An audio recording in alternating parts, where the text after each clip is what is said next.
Patuloy din na nasasaksihan ang paglawak ng eco-farming projects ng Iglesia ni Cristo maging sa ibayong dagat. Kaya kamustahin natin ang mga proyektong ito sa South Africa, Amerika at Canada. Sa mga eco-farming projects ng Iglesia ni Cristo sa ibayong dagat, 4 sa mga ito ang matatagpuan sa Africa. Sa Salima, Malawi, simula nang mailunsad ang proyektong ito, 4 na taon na ang nakararaan, daang-daang mahihirap na residente ang nabigyan ng hanapbuhay sa magkatabing farm ng Kaputo at Nakonwa. This eco-farming, I'm getting my human needs and also I am managing to take care of my family. Sa bansang South Africa, sa malawak na farm na ito ay nabigyan din ng hanapbuhay ang mahihirap na residente sa Manyatseng at Ladybrand.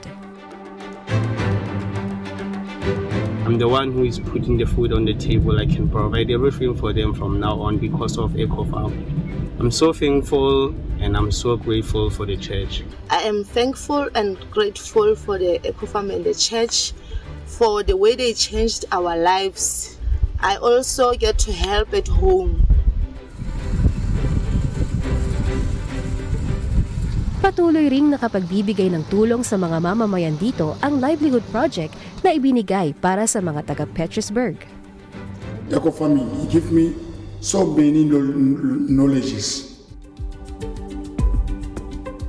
Sa Canada naman, may nabiling property ang iglesia sa New Brunswick at Manitoba na nakatakda ring magamit para sa pagtulong sa mga nangangailangan ng trabaho.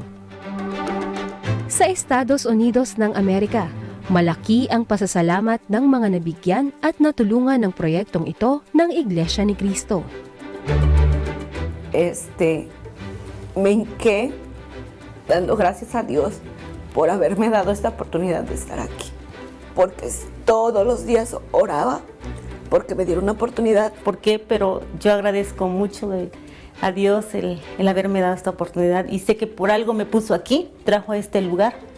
Y sé que al llegar aquí todo cambió para mí y estoy muy agradecida por el regalo que me dio Dios de llegar aquí.